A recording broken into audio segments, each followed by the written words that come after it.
Noon, may finlash po na AR na may pangalang Clarice Ontiveros.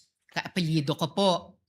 Ang nakakagulat po, Miss Gina, yung petsa kung kailan daw binayaran ang Clarice Ontiveros ay February 24, 2023. Petsa po ng birthday ko. Napakalaking coincidence po. May reaction o comment po ba kayo sa ganong pambihirang detalye ng petsa? Tinanong ko na yung mga ganyan po na ERs, ma'am, bini-verify at bini-verify ko po kay Colonel La Chica. Tapos ang sagot ni Colonel La Chica, Ma'am Gina, sensitive information po yun at saka confidential in nature. At saka din siya naman po, ma'am, ang may alam. Siya po ang nag-implement po ng mga activities na in relation po sa confidential fund. At siya po ang itinalaga ni Vice President Sara Duterte na security officer po.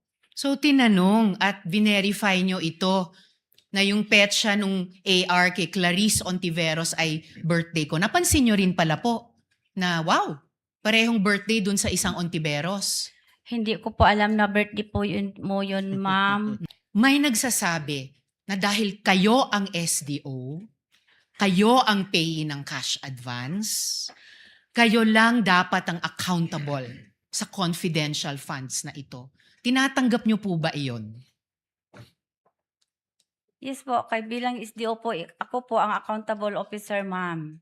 Kanina sinabi nyo si VP Sara ang nagdesisyon na i-withdraw ang in cash ang total over 4 quarters ng 500 million pesos. Kanina sinabi nyo na si VP Sara ang nagdesisyon kanino ito ibibigay, si Colonel La Chica. Kung mapatunayan na mali yung mga ginawang iyon ni VP Sara, okay lang ba sa inyo na kayo ang mapaparusahan sa desisyon ng iba? Kasi ako po ang accountable officer, ma'am. So okay lang po sa inyo, kayo po ang sasalo ng sisi ng iba.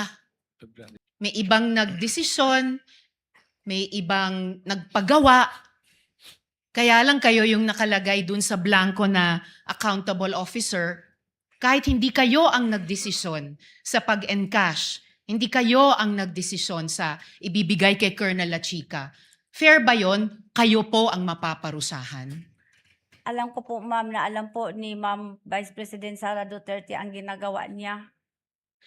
I hope po alam niya ang ginagawa niya. And I hope po maging fair ang kinalabasan nitong lahat ng proseso sa inyo.